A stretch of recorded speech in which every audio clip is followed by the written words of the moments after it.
আজানের সময় মহিলারা যে মাথায় কাপড় দেয় এটা কতটুকু সঠিক?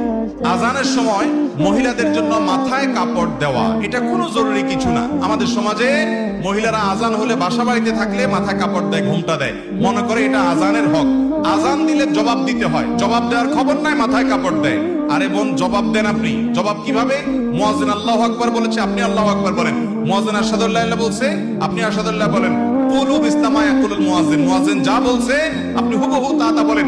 শুধু হাইয়া আলাস সালাহ, হাইয়া আল ফালাহ যখন মুয়াজ্জিন বলে তখন লা হাওলা ওয়ালা কুওয়াতা ইল্লা বিল্লাহ বলেন। এভাবে মুয়াজ্জিন আজানের যদি জবাব দেন, মুয়াজ্জিন যে পরিমাণ সওয়াব পায় আপনি ওই পরিমাণ সওয়াব পাবেন। আর মুয়াজ্জিন কি পরিমাণ সওয়াব পায় জানেন? হাদিসে আসছে মুয়াজ্জিনের আজান শুনে যত মানুষ নামাজ পড়ে তাদের সবার সমপরিমাণ সওয়াব মুয়াজ্জিন সাহেব পায়, আর আপনি জবাব দিয়ে ওই পরিমাণ সওয়াব পেতে পারেন। তাহলে আমাদের মা বোনরা আজান শুনলে মাথায় ঘোমটা দেওয়া না, আজান শুনলে কি করতে হবে? আজানের জবাব দিতে হবে। হ্যাঁ, আপনি যদি বাহিরে বেপর্দা থাকেন তাহলে আজান শুনলেও ঘোমটা দিবেন, আজান না শুনলেও ঘোমটা দিবেন। আর বাসা বাড়িতে গৃহস্থলী কাজে আছেন, এখানে আপনার শ্বশুর আছে, আপনার স্বামী আছে, অন্য কেউ গায়ে মাহারাম নাই, আপনার ঘোমটা দেওয়ার দরকার নেই। আজান শুনে এটা কোনো আবশ্যক বিষয় নয়।